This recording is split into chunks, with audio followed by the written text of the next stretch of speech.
Greetings, true believers. It's your old pal Spider-Man. Hey guys, KJ here for Shaving Cadre. So this weekend, my girlfriend and I went around, visited a bunch of antique stores looking for razors, among other things. There's a lot of stuff that we collect that we go to antique stores looking for. So I was able to pick up some good razors this weekend, so I thought I'd share them with you guys before I did my shave. So the first thing is this Schick. It's actually an Eversharp. Schick and Eversharp merged, and so sometimes you see one with a Schick, sometimes you see one with an Eversharp. This is the version of the Schick 500, which is the normal longer handle, but this one has the Hydromagic lever. So the only way to really open these things is to put the injector key into it, and that will force this open a little bit. So if you're trying to clean it, you can get in there and get a toothbrush in there to clean it out. But the Hydromagic lever was designed to actually separate that out a little bit so that you could clean them better in between use. So a lot of people look for the Hydromagic lever just because it makes cleaning it a lot more easier.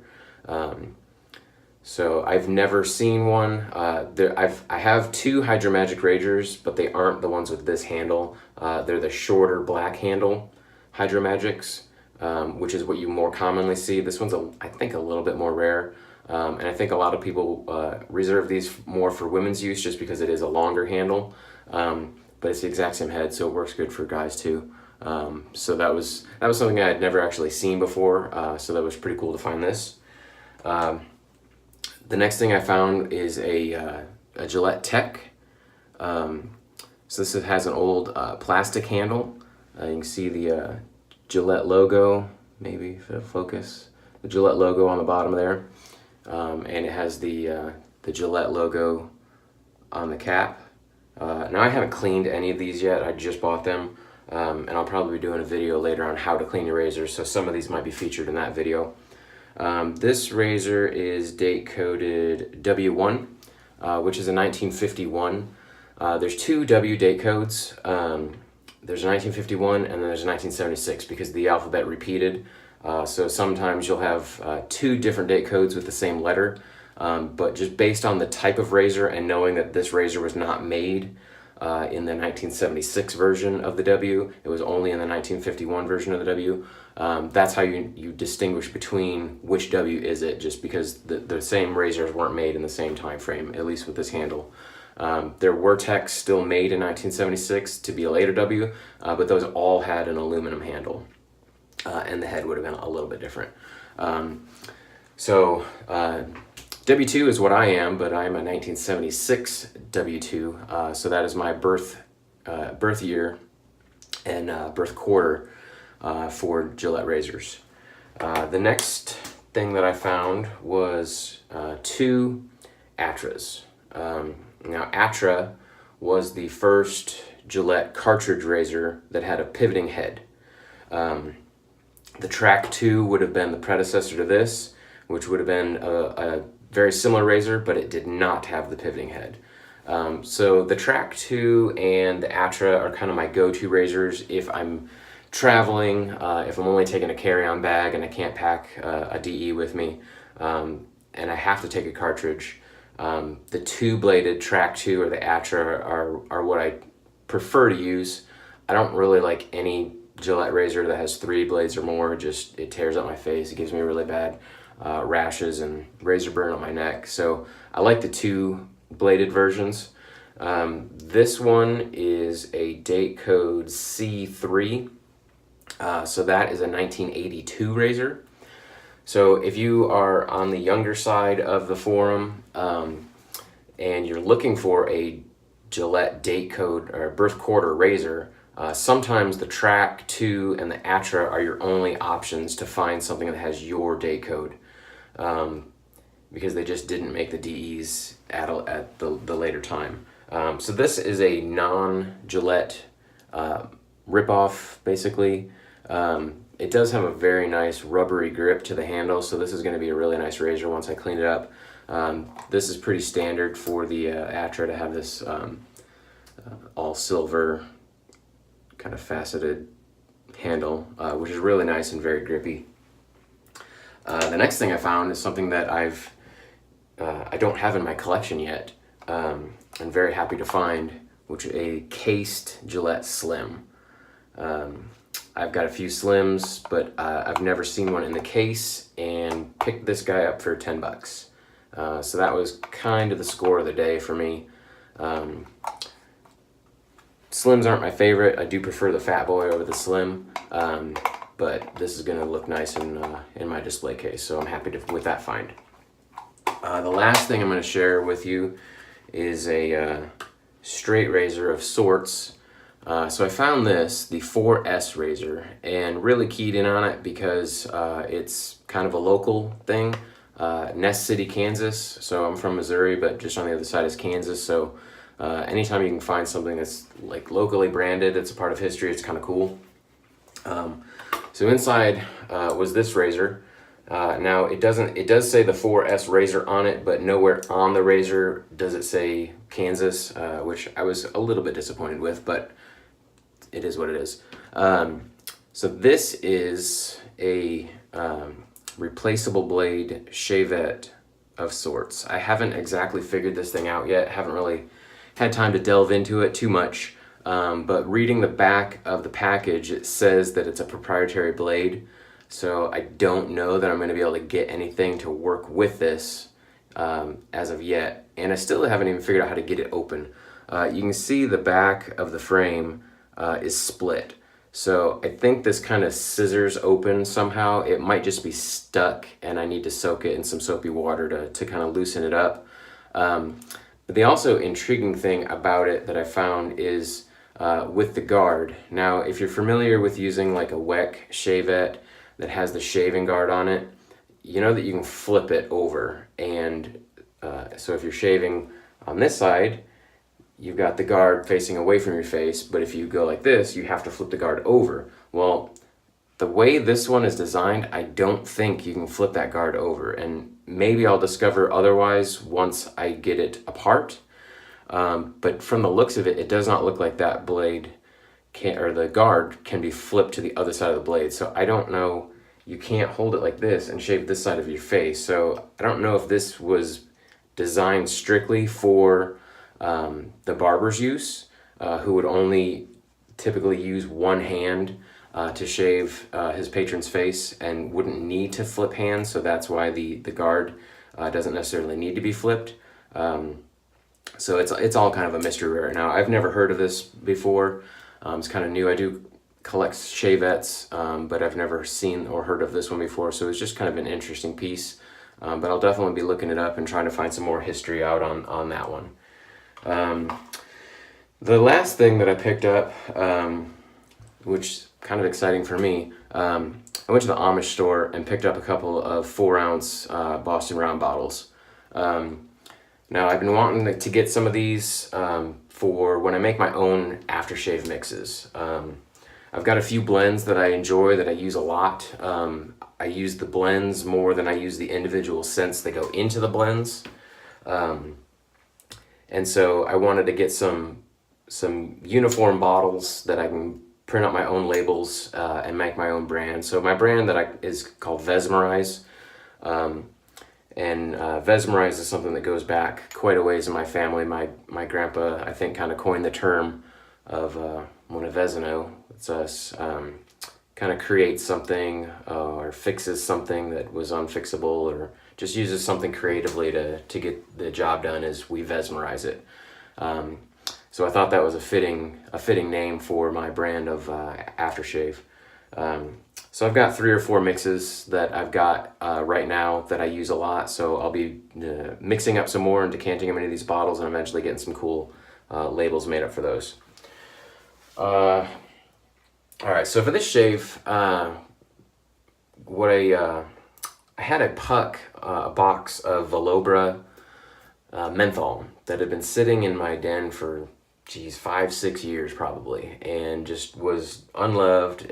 I had never opened it. I think I got it as a gift because I wanted it. It was on my Amazon wish list or something, but just never opened the box. It didn't come in a tin or anything. It just came in a cardboard box, and it was wrapped in some plastic or something, actually paper actually. So it was a little bit dried out, and I pulled it out the other day, and I'm like, I really need to get this used, or it's just going to completely dry out on me. So I found this little container at Dollar General for $1, and so I smooshed it all into the container, and that's what we're going to use. So it's menthol, so I've got a little bit of menthol scent off of the puck. Definitely not as much as when it was new, so I think a lot of the menthol has evaporated out. Like I said, it's not sealed. It was just wrapped in paper inside a cardboard box. So if anyone's familiar with like Williams menthol, if you find any pucks of Williams menthol, there's no menthol left in them. All of the menthol has just evaporated straight out. So I'm curious to see if once I get this on my face, if I'm actually going to feel any menthol. I can smell a little bit, so I should feel a little bit, but I'm not expecting that much out of it. You can see I'm attempting to give a go with my right hand. It's not bothering my fingers too much. It's just awkward just because of this bandage with my wrist, so kind of back to doing what I can with my right hand. All right, so we got plenty on there.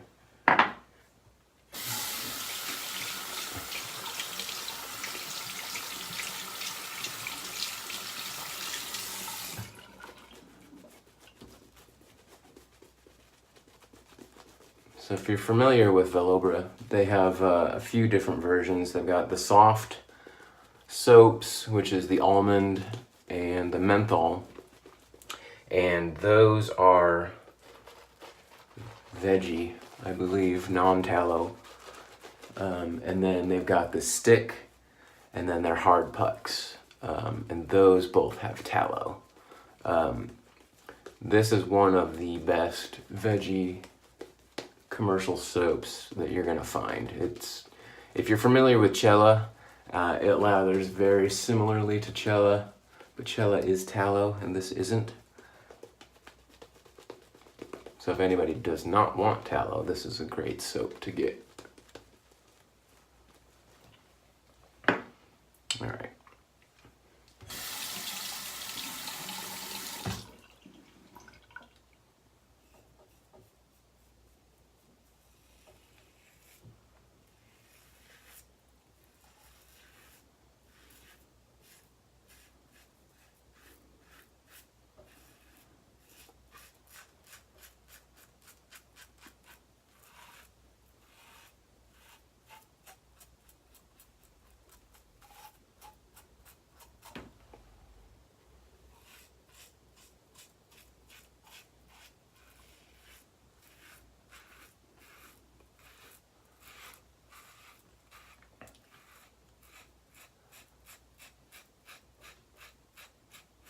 Very slick.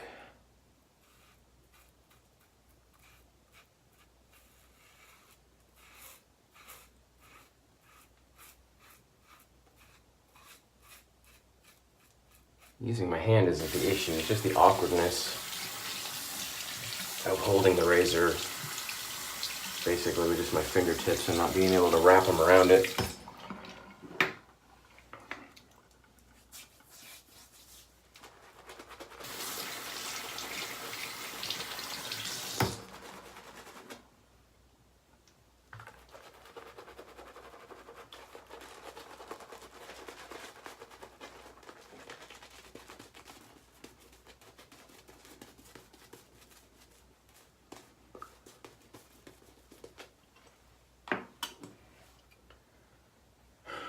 So using my Fat Boy again, I never really said in my previous videos what I set my Fat Boy at.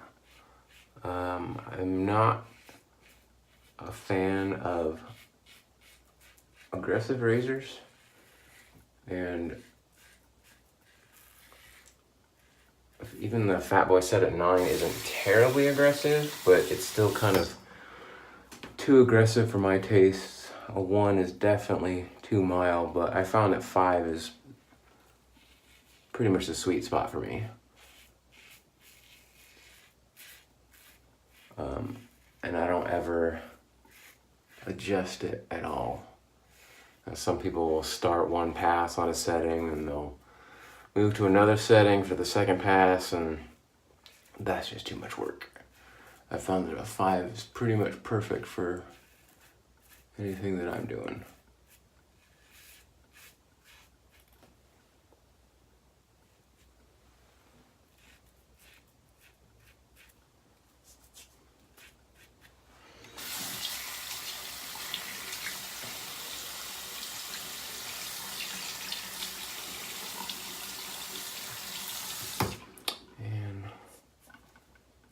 A little touch up.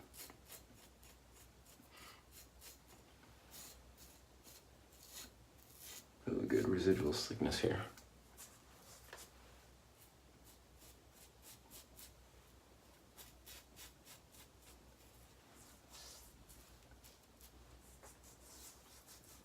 All right, feels pretty good. So we'll rinse this off.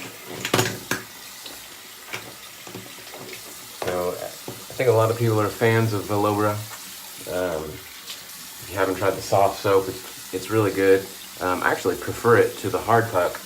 I did buy one of the hard pucks in the tub, the Fougere, because I wanted to try the scent, but actually really was not a fan of the soap. I don't know why, it just didn't lather right for me, but the soft soaps are really, really good.